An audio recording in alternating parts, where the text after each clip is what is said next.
Baik, Assalamualaikum warahmatullahi wabarakatuh. Waalaikumsalam.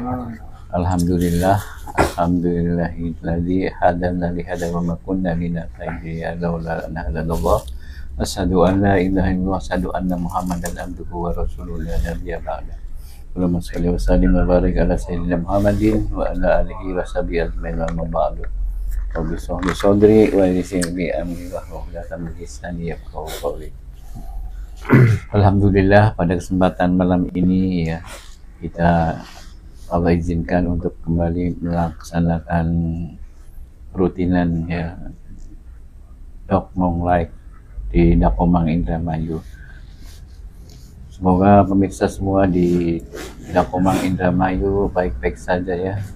Dan di sini kami ya satu yang sedang dalam perjalanan menuju Solo ya tidak bisa hadir. Baik, ala kulihal kita akan melaksanakan live pada malam ini karena pematerinya sudah hadir bersama kita, Kang Herman. Allah akan membawakan materi tentang merenungi jalan pulang ya. Jadi nanti akan dibahas ya, kenapa sih kok merenungi gitu ya, jalan pulang yang seperti apa sih ya, kan udah pulang ke rumah gitu. Nah yang maksudnya itu nanti kita akan lebih dijelaskan ya, apa pulang kemana gitu ya. Kemudian ya memang ya, kalau kita sebagai seorang muslim pasti akan pulang di dunia hanya sementara gitu ya, tetapi ya Allah panggil kan dia di dalam surat Al-Fajr ya, ya ayyuhal nafsul mutmainnah irji, nah itu kan, wahai jiwa yang tenang ya, kembalilah gitu ya. Itu dipanggil kembali kemana gitu ya, ila rabbiki ya, ila kepada Rabb kamu ya, Rabb, kepadaku maksudnya kepada Allah gitu ya. Radiyatu mardiyah ya, jadi dengan ridho dan diridhoi gitu ya. Nah itu syaratnya, nanti akan jelaslah, nanti Kang Herman akan menjelaskan berikutnya. Baik, untuk mempersingkat waktu saya persilahkan Kang Herman untuk menyampaikan pelantikannya. Baik, bismillahirrahmanirrahim. Assalamualaikum warahmatullahi ta'ala wabarakatuh. Waalaikumsalam warahmatullahi wabarakatuh. Innal hamdalillah nahmaduhu wa nasta'inuhu wa nastaghfiruhu wa na'udzu billahi min shururi anfusina wa min sayyiati a'malina. May yahdihillahu fala mudilla lahu wa may yudlilhu fala hadiyalah. Asyhadu an la ilaha illallah wahdahu la syarikalah wa asyhadu anna Muhammadan abduhu wa rasuluhu khatamal anbiya allazi la nabiyya ba'da. Allahumma sholli ala sayyidina Muhammad wa ala ali sayyidina Muhammad. Rabbi shrah li sadri wa yassir li amri wahlul 'uqdatam min lisani yafqahu qawli. Amma ba'du. Baik, ikhwan fillah yang dirahmati Allah, alhamdulillah pada malam hari ini kita masih berikan nikmat iman dan juga nikmat kesehatan ya, sehingga kita bisa hadir di tempat yang insya Allah berikan kemuliaan atasnya, karena telah menjamu kita gitu, karena telah menyediakan tempat buat kita untuk melaksanakan salah satu agenda kita, yaitu Dokmong ya, dodok bareng ngomong. Tentunya ngomongnya juga yang ada isinya gitu, yang ada manfaatnya, terkhusus lagi ya untuk menambah keimanan dan ketakwaan kita kepada Allah Subhanahu wa taala. Amin ya rabbal alamin. Amin ya rabbal alamin. Serta salawat dan salam semoga senantiasa tercurah atas junjungan alam habibana wa nabiyana Muhammad sallallahu alaihi wasallam, kepada keluarga, kerabat, sahabatnya, dan semoga juga kepada kita yang senantiasa mengharap syafaat tulus beliau di akhir kelak. Amin ya rabbal alamin. Baik, ikhwan fillah dimanapun Anda berada, sebagaimana tadi moderator menyampaikan bahwasanya malam ini Al-Fakir ingin membahas satu tema yang menurut Al-Fakir perlu untuk kita jadikan bahan perenungan ya. Makanya Al-Fakir mengajukan tema itu dengan judul merenungi jalan pulang itu. Baik, sebagaimana kita ketahui masyhur ya, bahwasanya Allah sudah berfirman dalam Al-Quran, A'udzubillahi minasyaitonirrajim, wa ma khalaqtul jinni wal ins illa liya'budun. Tidaklah aku ciptakan jin dan manusia, kata Allah, kecuali hanya menyembah kepadaku, beribadah kepadaku. Dari sini para mufassir menjelaskan hakikat dari penciptaan jin dan manusia itu tidak lain tidak bukan hanya untuk beribadah, hanya untuk menyembah kepada Allah Subhanahu wa taala. Dan kita pun alhamdulillah di alam dunia dengan izin Allah, dengan karunia Allah, dengan rahmat Allah, kita terlahir di alam dunia ini ya tujuannya tidak lain tidak bukan hanya untuk beribadah kepada Allah. Dan ibadah itu kan secara umum luas ya. Nah, kalau dikhususkan lagi yang ada namanya ibadah mahdoh yang terikat dengan kewajiban kita kepada Allah dalam sholat 5 waktu, kewajiban kita. Adapun ibadah yang lain seperti bermuamalah, bertetangga, bersosial, berekonomi, itu semua akan dijadikan satu ibadah apabila diniatkan mencari ridhonya Allah Subhanahu wa taala. Maka dari itu perlu kiranya kita meluruskan niat kembali gitu dalam setiap aktivitas kita, apapun itu. Kalau misalkan berdagang dalam hal ekonomi, niatkan mencari ridho Allah. Kalau yang pekerja, niatkan untuk mencari ridhonya Allah juga. Kalau yang bertani, niatkan juga untuk mencari ridho Allah dalam pertaniannya dan usahanya. Adapun efeknya kemudian yaitu kita akan memasrahkan segala sesuatu kepada Allah, tawakal kepada Allah atas apa yang akan Allah berikan kepada kita. Baik pertaniannya bagus atau tidaknya, maka kita akan tetap bersabar. Baik misalnya dagangnya sepi, kita akan tetap menerima. Baik misalnya dalam kantor pekerjaan banyak menumpuk tekanan dari atasan, misalnya tetap menerima. Inilah mungkin jalan kehidupan kita gitu. Tetap berhusnudzon kepada Allah, berprasangka baik kepada Allah atas apa-apa yang telah diputuskan oleh Allah. Iman pilih yang dirahmati Allah. Itu tadi awal pembuka bagaimana kemudian Allah menciptakan jin dan manusia itu tujuan utamanya yakni beribadah. Makanya kita luruskan kembali niat. Saya pernah baca ya syair Arab yang sangat indah kalau menurut saya. Sangat indah dalam artian bukan berarti Al-Fakir paham dengan syair, bukan. Tetapi setelah diterjemahkan ke dalam bahasa Indonesia, artinya menggugah hati saya, wabil khusus ya. Kurang lebih syair itu seperti ini. Manusia datang ke alam dunia itu tanpa membawa apa-apa. Dan manusia mencari segala sesuatu di dunia ini.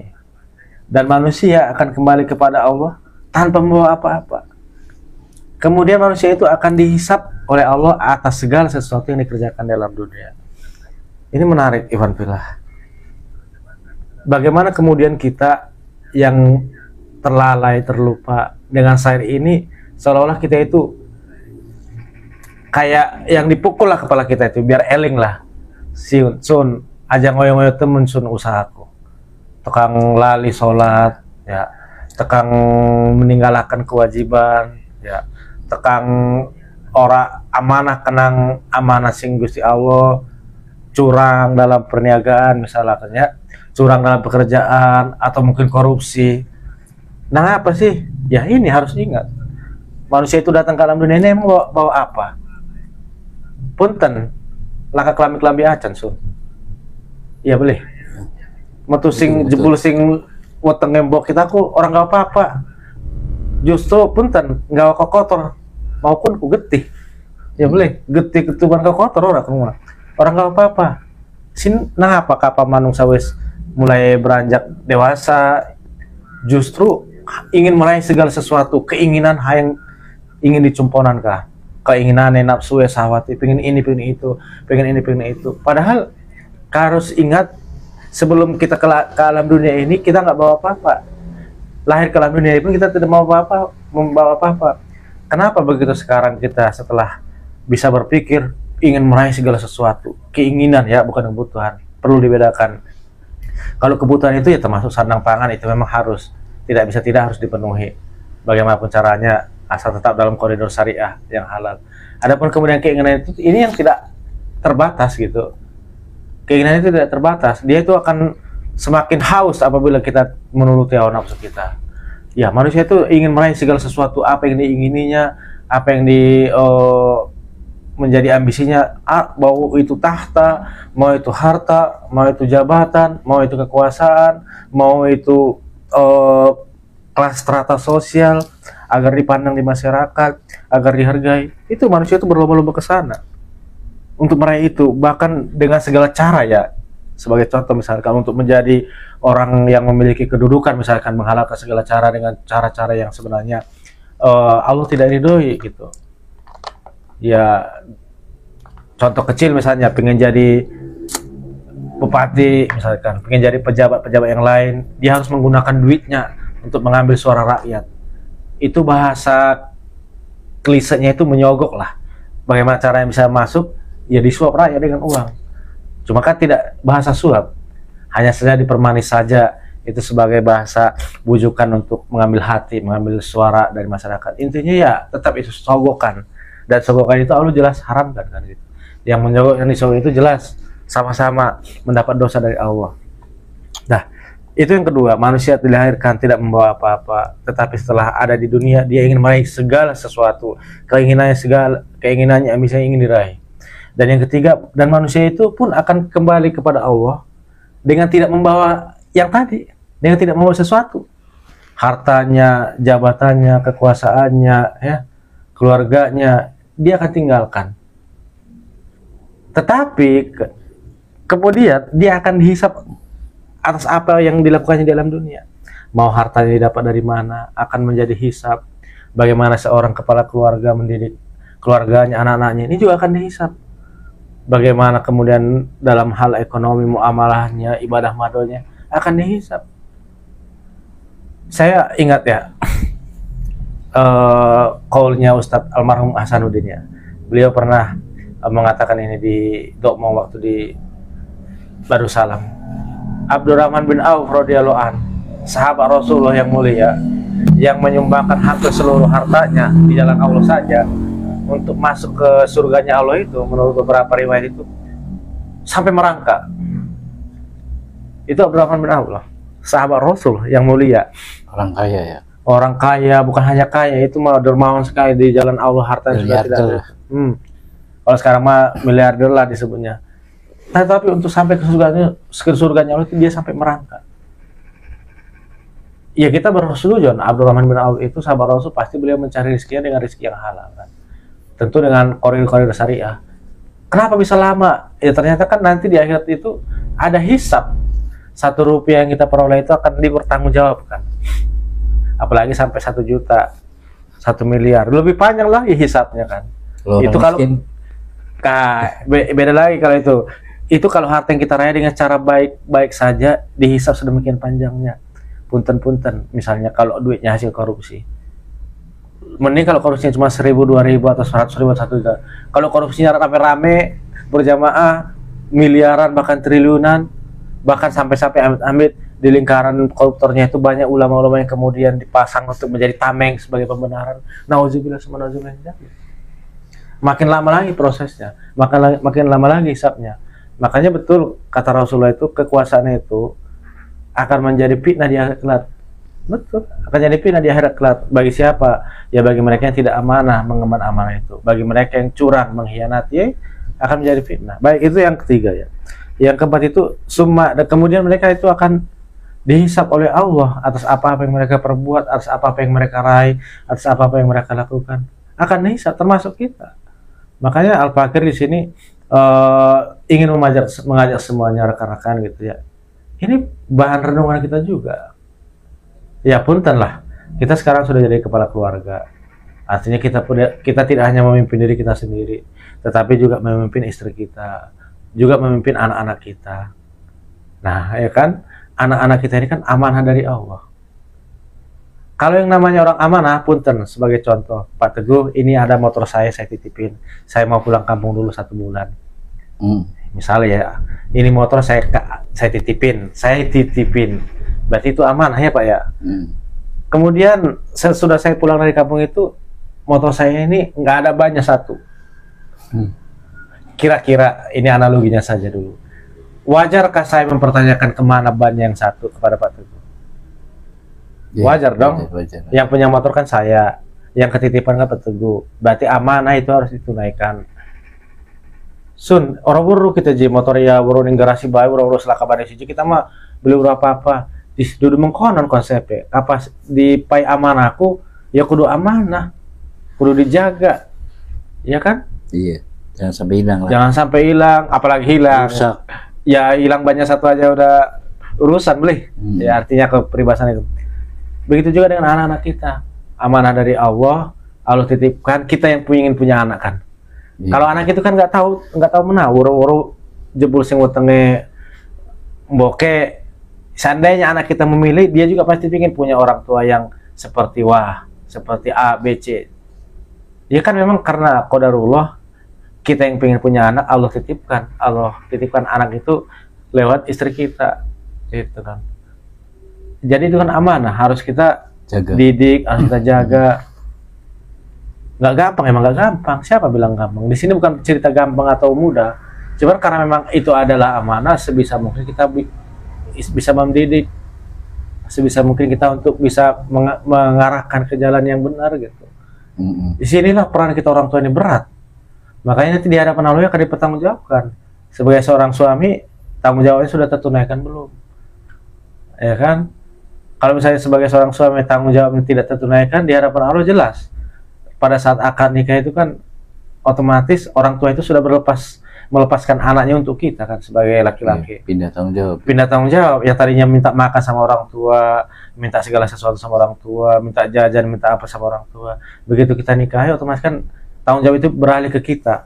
Ya artinya apapun itu, mau baik buruknya itu ya tergantung kita dan tanggung jawab kita juga gitu. Begitu juga dengan anak. Kita ingin punya anak, Allah titipkan, Allah anugerahkan, Allah amanahkan ya. Dididik, diurus benar gitu. Pendidikannya, pendidikan agamanya, tata kerama sopan santunnya. Betul. Nah, iya. Harus. Kalau misalnya nanti kita misalnya punya anak kita nggak urus, kita nggak kasih makan, misalnya makan kita telantarkan secara bahasa gitu ya, secara istilah kita telantarkan, terus pendidikannya kita nggak ngurusin, terus pergaulannya kita masa bodoh, kita nggak pantau, terus masa depannya juga bagaimana anak ini supaya nanti benar jadi orang, misalnya punya budi pekerti yang luhur, yang baik, ternyata kita nggak arahkan ke sana. Kira-kira ini kalau nanti di hadapan Allah akan terjadi saling tuntut. Sementara kita sebagai orang tua bisa juga dituntut sama anak. Kita je orang pernah dikongkon sholat kena wong tuanya kita.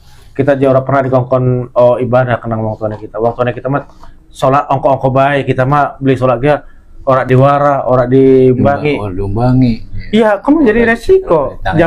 Jangan kita merasa aman gitu ya. Kita mah aman je sholat merasa aman. Padahal kita punya anak nggak pernah diarahkan, nggak pernah diajak, nggak pernah disuruh ya.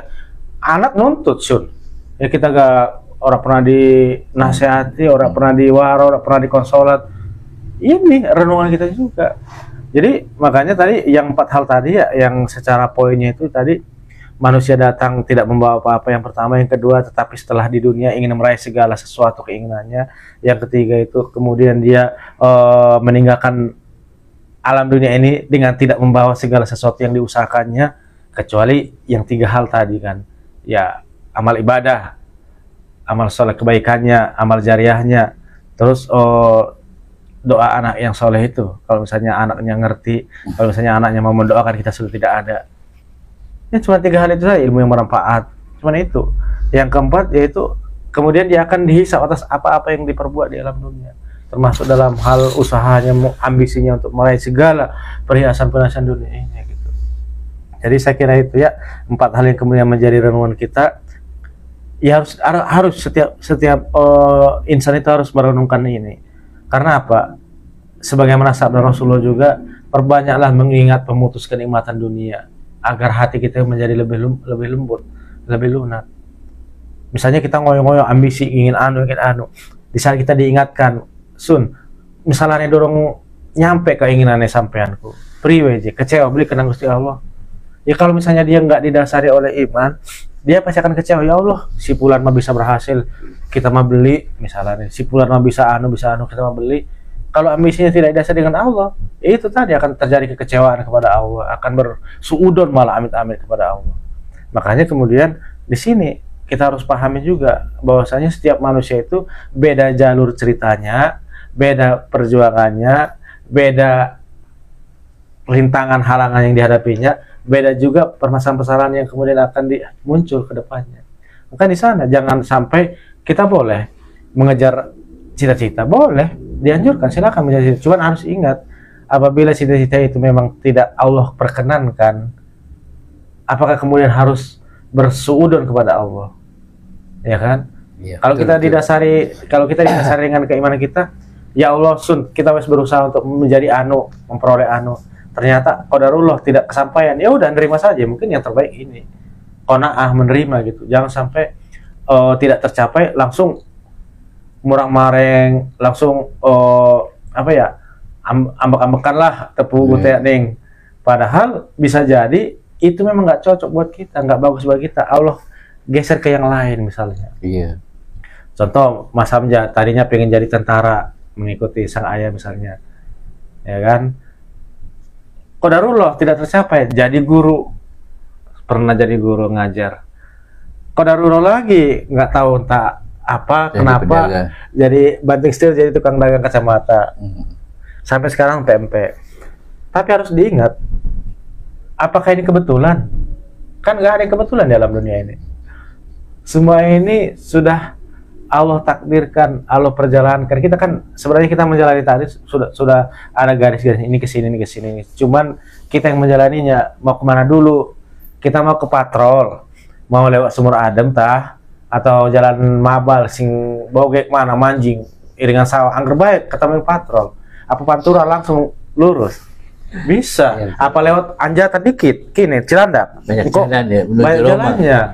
Jadi banyak jalan menuju patrol. Iya, jadi kita harus selalu berhusnuzon kepada Allah. Setelah kita berusaha bertawakal, kalau lah misalnya keinginan kita tidak sesuai dengan yang Allah kasih, ya harus legowo dengan lapang dada. Apa sih?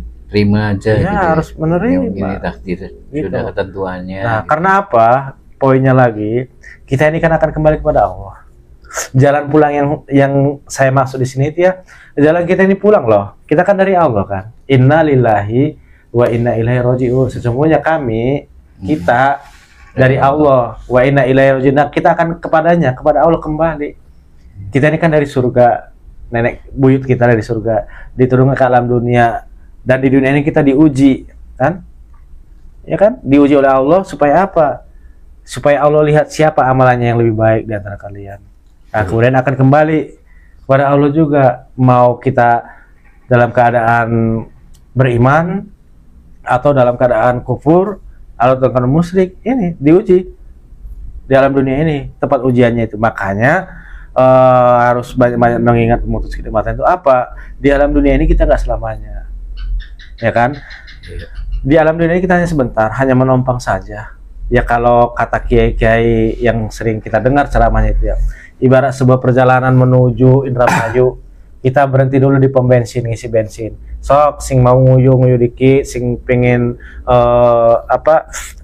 kamar mandi dikit, sing pengen toko jabur dikit, orang suwe nyaman. Paling nggak 15 setengah jam. Mampir doang. Ya? Mampir doang. Begitu selesai hajat kita, misalkan pengen nguyu, pengen apa ke kamar mandi beres, masuk lagi ke bus. Yang pengen minum, beli aqua, beli jamuran, masuk maning bus. Bus yang tadi ngisi pom itu lanjut lagi, tujuannya kemana? Karena tadi awalnya tujuan makin Indramayu, ya udah lanjut ke tujuan Indramayu. Nah, kita juga sebenarnya kan tujuannya akan kembali kepada Allah. Harus bawa bekal. Harus bawa bekal. Apa yang kita bawa ya tadi itu hanya persinggahan kita di alam dunia ini sebentar saja. Punten je. Kayak Pak Teguh, kalau secara usia ya punten, masya Allah masih warasun. Ya. Umur pinter Pak segitu. 61. Sudah siji umurnya. Wih. Kapan misalnya kita ngukur racing umur Rasul, masya Allah ya. Punten Pak. Isparak. Parak lah. Ning garis finishnya kak kapok kan kita kan patokannya kan tidak jauh kan, seperti hadis Rasul itu umur umat kita tidak panjang, paling 60 sampai 70. Adapun kemudian yang lebih dari 80 itu mah nggak banyak. Adapun itu ada nggak banyak. Cuma kita mah karena kita umatnya Rasul, ya kita pasti seperti yang disabdakan oleh beliau itu nggak jauh umur segitu. Siap-siap ya. Almarhum ayah saya itu 62-an. Uak saya itu juga nggak jauh umur segitu. 60 itulah. Makanya sebenarnya model Pak Teguh harusnya pada saat ini harus menikmati hasil kerja keras selama ini di dunia, tanda kutip ya, hasil kerja di dunia selama ini. Artinya apa? Ya umur segini itu pinginnya itu ya Pak ya, mungkin ini mah saya yang berasumsi, pinginnya itu ya fokus ibadah aja, kenang Gusti Allah. Saya aja, di maning miang lah, di maning berangkat ya. Haji. Ya, walau kemana ya, kalau misalnya Allah berkehendak kan. Haji ya Pak. Iya, haji dikit. Ya orang apa ya, Allah sangat mudah bagi Allah. Bisa jadi kan, ira harapan hajian dikit, umrah dikit orang baru. Yang jelas kalau dari takaran umur, asumsi kita sebagai manusia ya harus, ya meskipun kayak saya baru 40, ya siap-siap karena umur itu nggak tahu. Memang Rasul 40. Pas 85 ada 2025. Ya. Jadi nggak tahu besok lusa kan kita nggak tahu umur. Cuma kalau misalnya kita melihat umur Rasulullah itu sudah 63-an, beliau berpulang itu, bagi yang umur 60 itu alhamdulillah masih dikasih umur. Harus lebih giat. Karena asumsinya begini, dalam setiap pertandingan kalau udah menit-menit terakhir itu harus post-pace. Full, ya. Harus full. Kayak main bola kalau misalnya masih injury time hanya 3 menit, harus mati-matian. Mau bola sekencang apapun kejar terus. Udah selesai, prit, udah pada lemah, pada goler, di lapang, pada kram segala macam. Karena pas injury time-nya diporsir habis-habisan, press habis-habisan. Supaya mencapai gol. Nah itu kan asumsinya kita tahu waktunya kapan. Waktunya dikit. Iya, tinggal 5 menit lagi nih injury time, dia tahu. Kalau ini kan nggak dikasih tahu sama Allah. Ya, bisa jadi sampai umur 100 tahun kita nggak tahu, bisa jadi sampai umur 90 tahun, bisa jadi sampai lebih, kita nggak tahu. Hanya rahasia itu ya. Itu rahasia Allah. Cuma kan kita selaku umat Rasulullah meyakini hakikatnya kita ini akan pulang kepada Allah. Kemudian jalan pulang inilah yang harus kita renungkan, harus kita renungi. Sun, kita pasti balik, Sun. Pasti yakin kita akan pulang kepada Allah. Ya kita mah berharap ya semoga jalan pulangnya kita kepada Allah itu dengan jalan mudah, dengan jalan yang indah, tidak menjadikan fitnah bagi yang kita tinggalkan, baik harta, baik keluarga, baik apapun itu. Tapi kita dipermudah oleh Allah untuk menghadapnya. Ya kayak tadi yang dikutip oleh Pak Teguh tadi dalam suratul Al-Fajr itu ya, ya ayat Tuhan nafsul mutmainnah irzi'i ila rabbika radiyatan mardiyah fadhuli fi ibadi, masuklah ke dalam golongan hamba-hamba kata Allah. Wadhuli jannati, dan masuklah ke dalam surgaku kata Allah. Ini seruan kepada jiwa-jiwa yang tenang ini. Makanya ayo deh sama-sama kita merenungi hakikat kita di dunia ini kan sudah jelas ya dari Allah, ya kan, untuk beribadah dan untuk kembali kepada Allah. Dan kita diuji dalam dunia ini dengan segala macam permasalahan, dengan segala macam problematika. Dan di saat kita menemukan segala macam problematika kehidupan ini, kemana ngadunya? Ya kepada Allah. Sun, kita anak masalah mungkin aja, karena kenang batur-batur sing ngerti nih masalah kita, sing duwe empati kenang masalah kita. Bukan biar anak solusi ya. Solusi lainnya itu nggak ada selain kembali kepada Allah. Sok jaluk tulung kenang Gusti Allah. Ya, minta tolong kepada Allah supaya dipermudah, supaya diperlancar, supaya diperingan. Kalau misalnya Allah tidak meringankan masalah kita, setidaknya Allah memberikan dada yang kuat, punggung yang kuat untuk bisa menerima cobaan itu. Karena hakikatnya la yukallifullahu nafsan illa wus'aha, tidaklah Allah menguji sesuai kecuali dengan kemampuan kita kan gitu. Jadi itu Iwan Pillah, mari kita renungkan ini, kita jadi renungkan jalan pulang ini supaya kita gini, gambarannya kalau saya pribadi ya. Saya berpikir ini, saya udah 40 tahun. Kalau lah misalnya umur saya sampai ke seperti umur Rasulullah, berarti saya kurang lebih sepertiga lagi. Ya kan? 60 ke 40 saya udah masuk 3/4 lah. Tidak setengah lagi, setengah itu umur 30. Berarti udah masuk 3/4, berarti 3/4 jalan lagi saya kalau misalnya umur saya itu seumuran dengan umur Rasulullah kembali. Sun kita ku ake dosa ya sun. Maksiat, ake maksiat sun. Ibadah dorong tentu keterima, maksiat wis karuan ditulis beli. Wis karuan dicatat beli. Iya maksiat dosa kita sudah ditulis sama Allah. Tapi amalan kita, sholat kita yang belum khusyuk, ya kan? Muamalah kita yang masih banyak unsur-unsur yang Allah tidak ridhoi, belum tentu Allah terima. Tetapi sun, kita jangan berputus asa karena Allah itu harus kita ingat, oh Allah itu cepat hitungannya dan Allah juga Maha Pengampun. Itu balik lagi ke sana. Makanya kan ada satu keterangan bahwasanya kalian masuk surga itu bukan karena amal ibadah kalian, tapi karena rahmat dari Allah. Dalam sebuah kisah Israiliyat kalau saya nggak salah itu ada seorang abid lah, ahli ibadah gitu ya. Dia itu beribadah selama 60 tahun. 60 tahun di hadapan Allah itu begitu dihisap amal ibadah yang 60 tahun itu bisa dikalahkan dengan perbuatannya satu kali memberi makan orang miskin dengan sepotong roti. Kurang lebih seperti itu ini. Artinya apa? Dia protes kepada Allah dengan amalannya sekian tahun ya. Ternyata begitu dicek, ditimbang dengan kebaikan satu potong roti yang diberikan kepada orang yang sangat membutuhkan, itu jauh lebih baik dibandingkan amalan ibadahnya yang selama 60 tahun. Bukan berarti amalan ibadah itu nggak baik.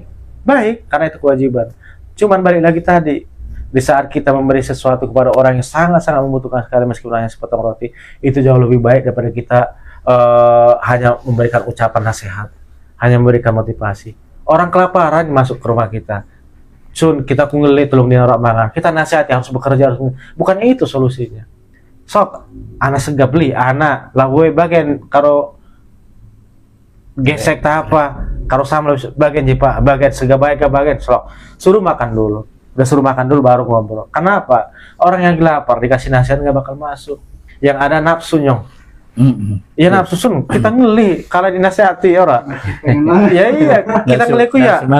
Iya iya. Kita ngeliku pengen makan, duduk pengen ngerokok nasihati sampai Suni. Tapi kalau misalnya dikasih makan sok, dahar dikit, makan dikit, semangat. Ya syukur-syukur anak kopi, anak udut teh, anak jabur kayak kalian syukur-syukur amran kemangkara anak war dinasihati nggih insya Allah masuk ya. Iya. Jadi kurang lebih seperti itu kan Villa. Sedikit memantik dari saya bahwasanya kita harus merenungkan jalan pulang, merenungi jalan yang kita tapaki ini. Karena ini bukan pilihan sih. Karena memang Allah sudah mengutus kita ke alam dunia menjadikan salah satu hambanya. Ini itu sudah jadi kewajiban kita. Wajib untuk taat di jalan Allah, wajib untuk menapaki jalan kita yang akan kita lalui sampai nanti kita pulang kembali kepada Allah. Wallahu a'lam bishawab. Assalamualaikum warahmatullahi wabarakatuh. Waalaikumsalam warahmatullahi wabarakatuh.